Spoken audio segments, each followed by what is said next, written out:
Got it. Yeah, no worries. Yeah. So my background was heavily in machine learning and its application in different areas related to drug discovery and target discovery and biomarker discovery. I did my PhD at the University of Toronto. Then I joined Cyclica Incorporation, and I was there for a couple of years before the acquisition happened. And now I'm part of Recursion. And if you're not familiar with Recursion, I definitely suggest you check our website. We have many job openings, but we are a public company and we are actually called a tech bio company because we focus on developing technology for drug discovery, but we have our own drug discovery programs as well. So I will get into actually some of the successful applications of large language models that we had in house. But if you want to get into more details regarding Recursion itself, feel free to contact me and reach out through LinkedIn. Okay, so I'll get into the presentation. Also, just if you're new into machine learning, I wrote a book. It's called Debugging Machine Learning Models with Python, and it is available through Pact, O'Reilly, and Amazon. So if you're interested, you can also check that out and enjoy it. Okay, so let's get into large language models in drug discovery and healthcare.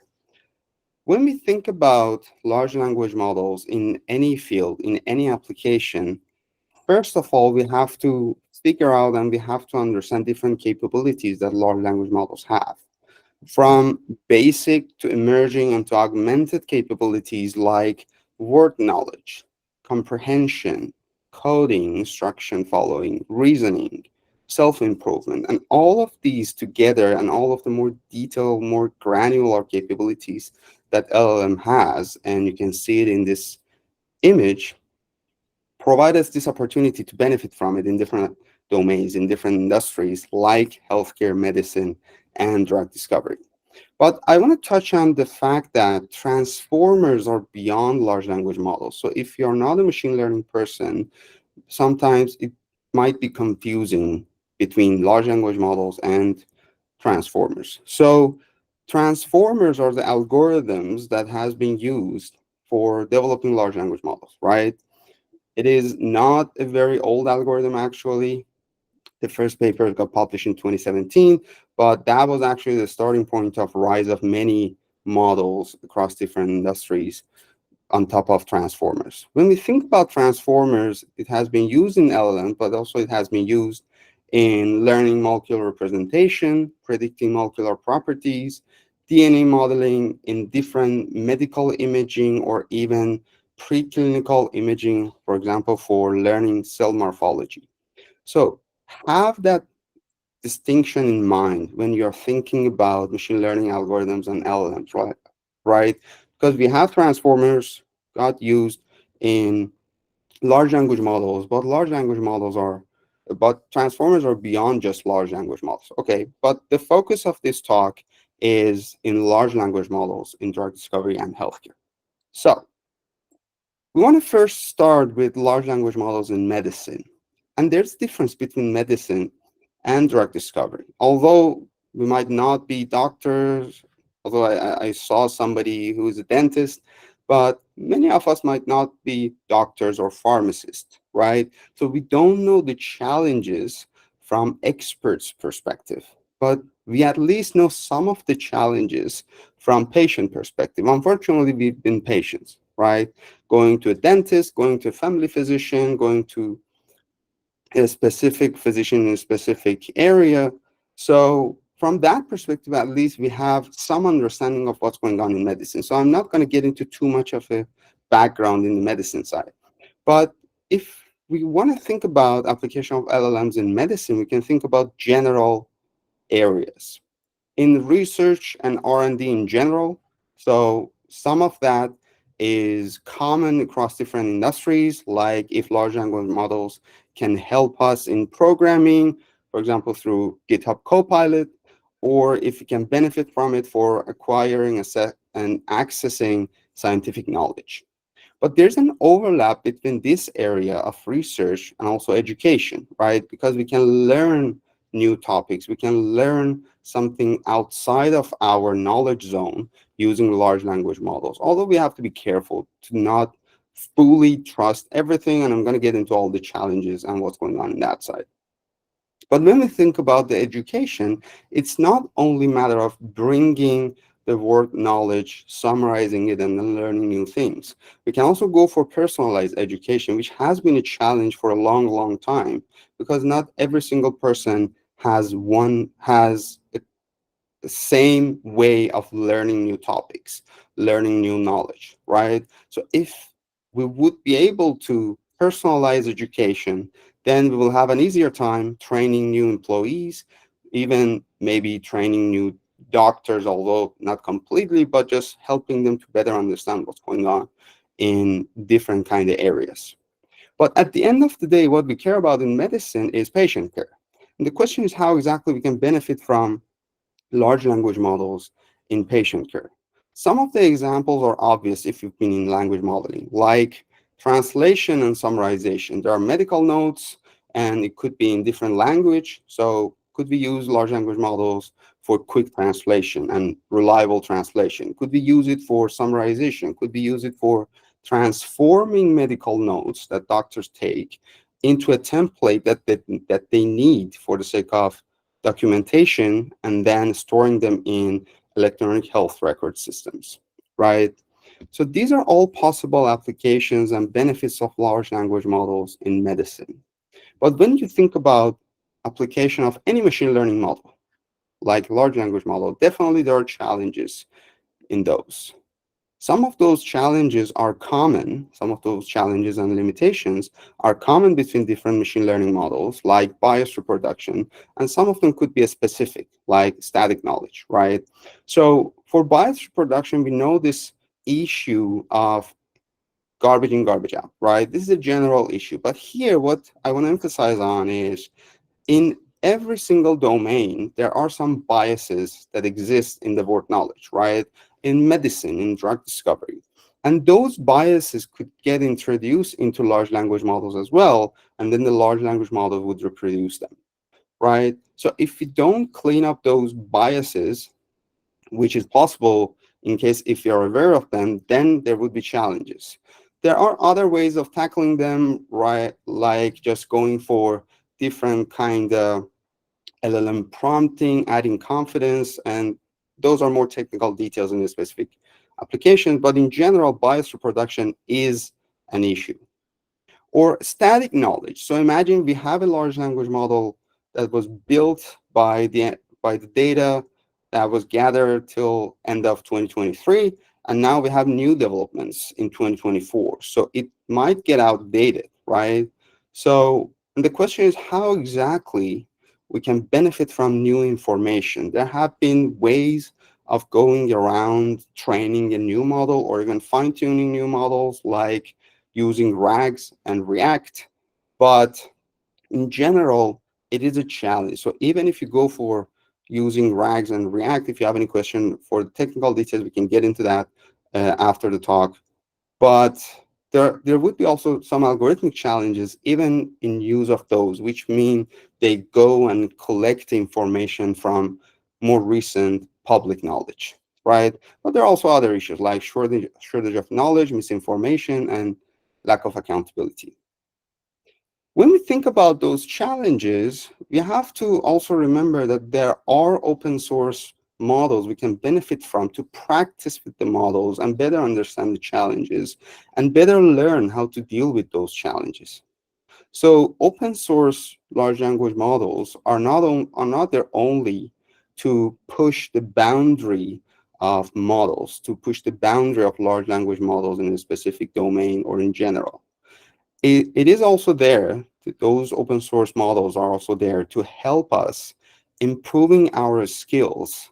And for example, startup companies or bigger companies understand the challenges of how to deal with them before investing too much in those specific models or in training new ones or in fine tuning those models, right?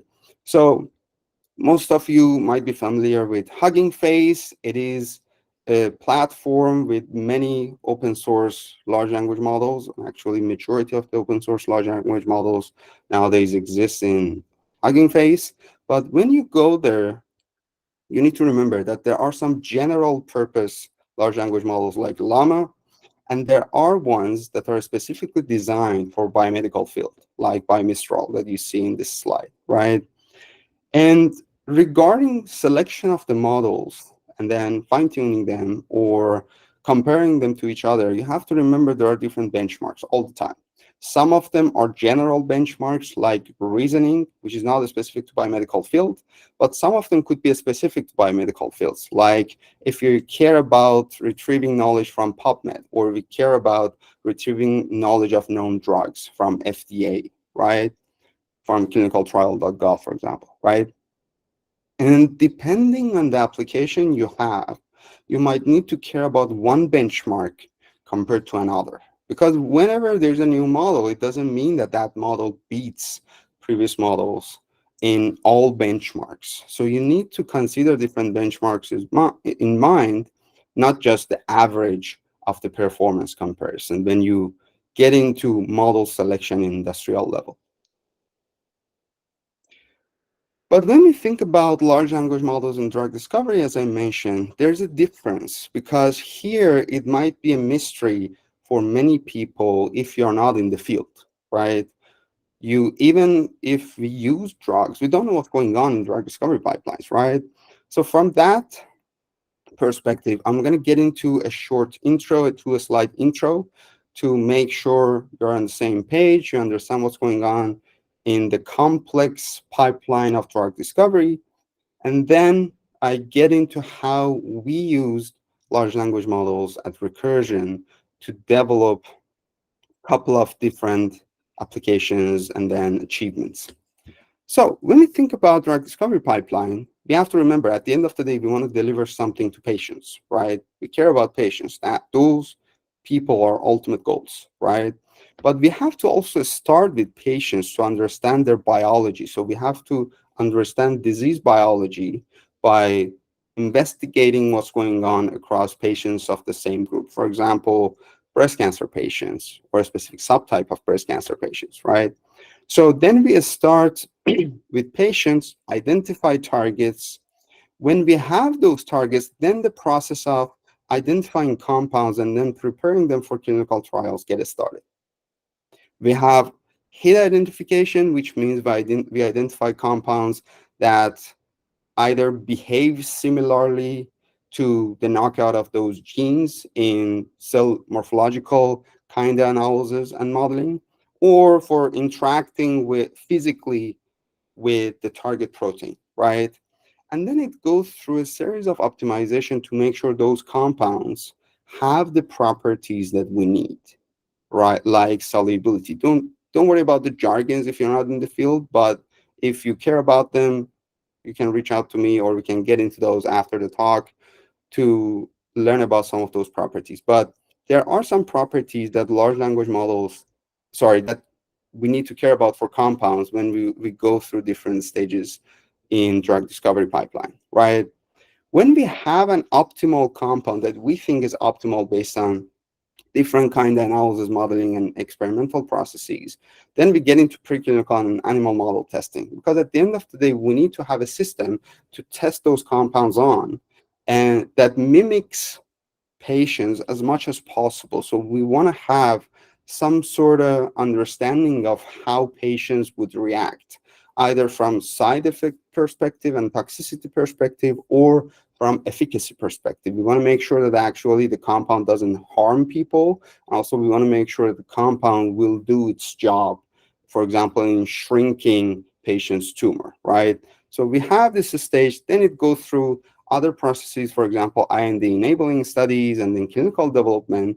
And at the end of the day, we bring those compounds into lengthy and costly process of clinical trials, right? Because we want to test those compounds on patients before we get them into clinical setting. So if you consider all these process together, clinical trials plus drug discovery pipeline, this process traditionally has been very long, right? For example, these phases of clinical trials, the cost of them could be huge. Or in the drug discovery pipeline, it could be very lengthy and costly. So the average cost in different reports has been over $1 billion or $2 billion for bringing a drug into clinical setting, right? And the length of those programs in traditional pharma processes for bringing compounds as drugs into clinical settings sometimes has been around 20 years or 10 years, right? But what we aimed to do at Recursion was to come up with a scalable system that help us to develop compounds faster and cheaper, and also be able to generalize that process across different indications and different potential drugs, which we call Recursion Operating System or Recursion OS. So to just have a little bit of understanding from machine learning perspective of what's going on in Recursion OS, we are dealing with 50 petabytes of proprietary data that we either license or majority of them are actually generated in-house because we have the experimental facility in Salt Lake City, our headquarters. And those data get fed into different pipelines and machine learning and deep learning models. And as a result, we get more than 5 trillion relationships, either between genes and proteins, compounds and compounds, which help us in different stages of drug discovery to better assess if we have to go to the next step, if we have to revisit the program, or if we need to shelve it, right? So, and that shelving also is part of the picture because definitely not all programs passes all the stages. And that's something that actually I want to get into next in how exactly we benefit from LLMs in that part. But all of that is possible because of access to compute. So we have many GPUs accessible in our supercluster called BioHive, and actually BioHive is going to become one of the top 50 supercomputers, which makes all these modeling and processes and workflow development possible. So one success stories that we had for use of LLMs was for program initiation. If you remember, at the beginning of the pipeline, we have this notion of identifying targets and then move toward compound identification and so. So we have this program initiation stage, which needs to be a system that tell us if we are going for an unmet need and if we have high chance of success considering our recursion OS. Because it's not only a matter of, okay, we should care about this gene or protein, we should also care about if we will have high chance of success, because we built an operating system to be able to better assess the compounds, but that pipeline, although has very high likelihood of success, it doesn't mean that we necessarily have success every single time for every single program. But is there any way to not actually start those? And that was actually one of the purposes for use of LLMs. So we benefit from LLMs to bring and harness public data sets and our proprietary information from our recursion OS and proprietary data that we have to identify which part of the target space or potential programs we need to focus on for the sake of program initiation, right? So this is one way of thinking about LLM. So part of it is just a matter of bringing word knowledge, and based on that, and also some private knowledge, and based on that, make decisions, right? So this key step in the drug discovery pipeline help us to reduce risk of failure. And also, by increasing the chance of success, which is the opposite, we will have better kind of feedback even in the later stages of drug discovery. Because if we kill a project early on, it means that we cannot learn better how to improve different steps in our recursion OS. But this system help us to have not only high chance of success, but also because of higher chance of success in earlier stages, we learn better how to improve our recursion OS. But there is something else that we came up with that's called LOW. So LOW stands for LLM Orchestrated Workflow Engine. And the idea of LOW was, now that we have this operating system, we have different machine learning models, workflows, pipelines, as part of this operating system. So these are the same stages that I introduced before, but with more details. Now that we have those, now that we can go with different models and pipelines and workflows and APIs for them that we have to go quickly, step by step through this process, could we use LLM to orchestrate and help us to make use of this operating system even faster and easier, right? Which is important when we are providing those tools for other experts and pharma companies, but also could be helpful internally, right? I'm gonna play a demo. Let me know if it plays well. If not, I can get into some explanation of what's going on in this demo. This is the demo that our CEO, Chris Gibson, presented in JP Morgan conference back in January, and you have access to it in YouTube. I definitely suggest you watch it out to see what's going on in Low. It is a 14 minutes video, and I'm going to play only 3 minutes of that. This is Chris, our scientist. So this is the starting point. So from program initiation, and Chris is explaining how exactly we can go step by step. As you see, it is somehow similar to ChatGPT. It's like a chatbot. But in the first step, we are leveraging public data, putting many resources and databases from across the world at the fingertips of our scientists. Our LLM is not providing these targets directly to the user, so we are much less prone to hallucinations. Instead, our LLM is calling via API a tool that has ingested much of the world's publicly available data and is giving us very high confidence results. We can see many genes here commonly associated with lung cancer, including.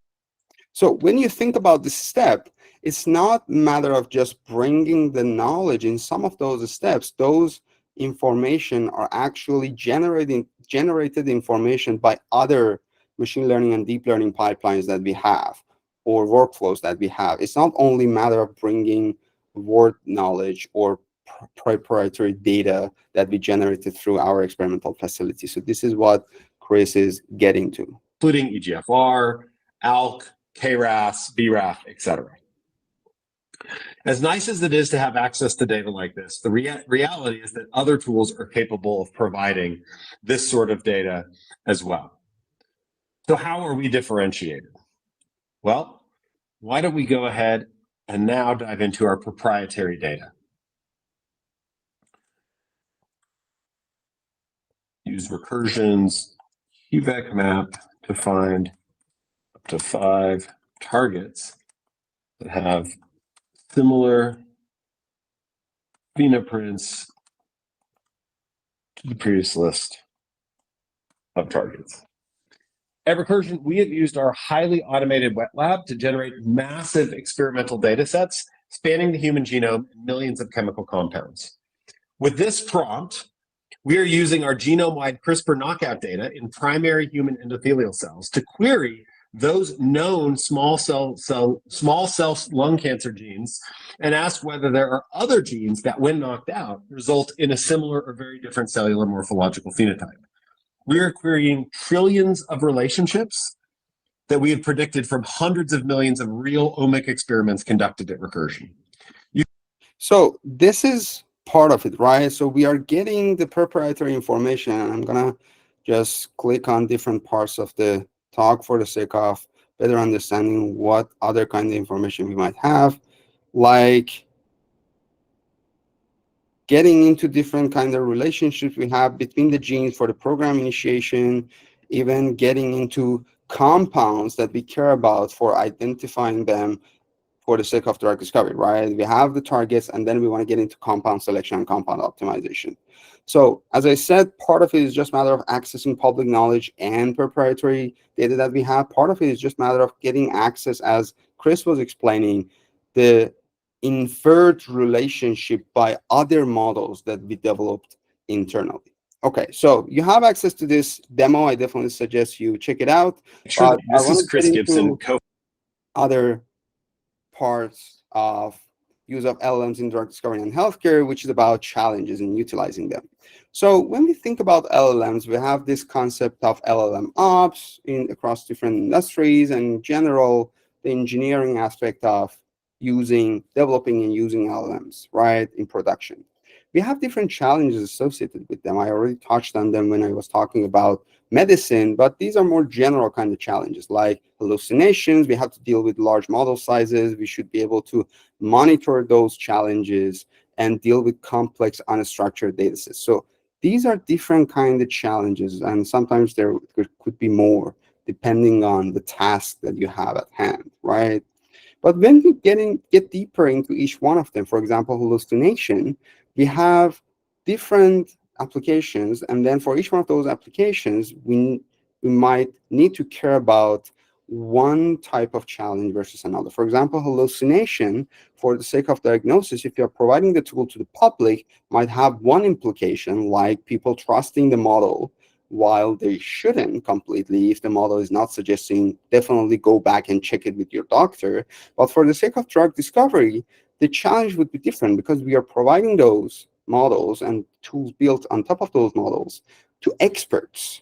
And when we provide those to experts, it means that usually because of the attitude of researchers or scientists, they go and dig a little bit deeper, maybe do some on the side checking, or at least if they see something suspicious, they provide feedback, right? So there is a difference there. And also the implications would be different. For example, if you're providing, as we do, we provide low to other parties, then those parties would provide feedback to us if something doesn't look right. And then we can easily monitor those versus publicly available tools that actually more users get access to them, and those are not expert users necessarily. So there's a difference there.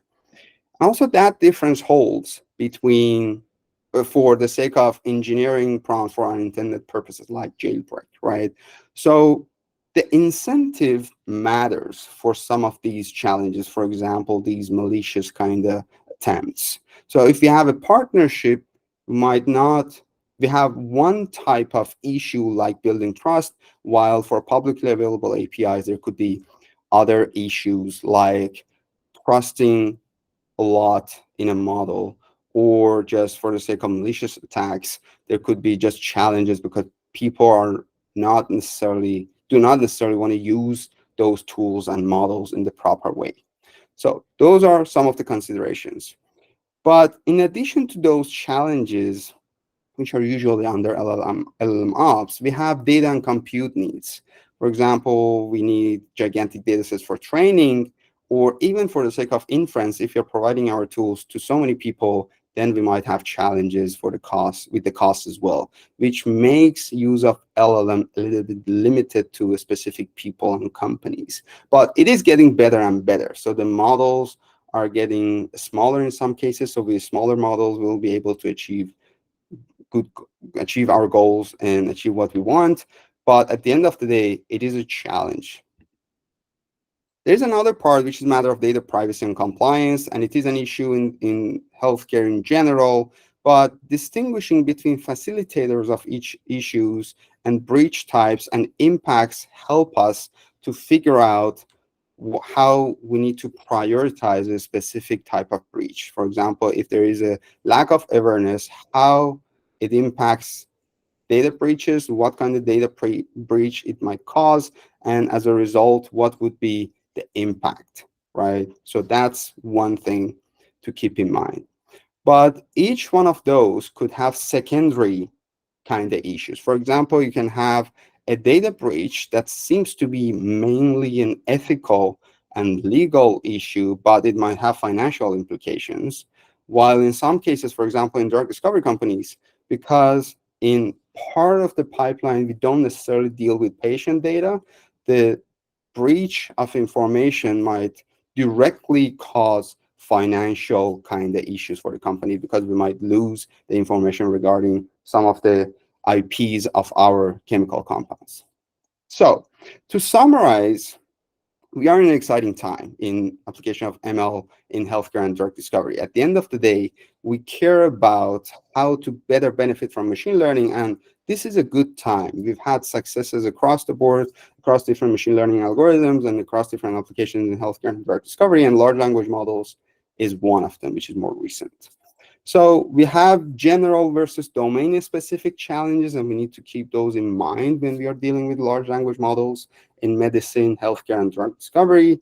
And we can benefit from open source LLMs for the sake of prototyping and better understanding those challenges. And to the best of our knowledge, Recursion is at the forefront of LLM in drug discovery. And actually, we have openings for LLM-related application as part of LOW. If you're interested, reach out to me through LinkedIn, and I will actually connect you to the post of the hiring manager. Okay, thank you so much. Hope you enjoyed this presentation. Thank you so much, And Kelly.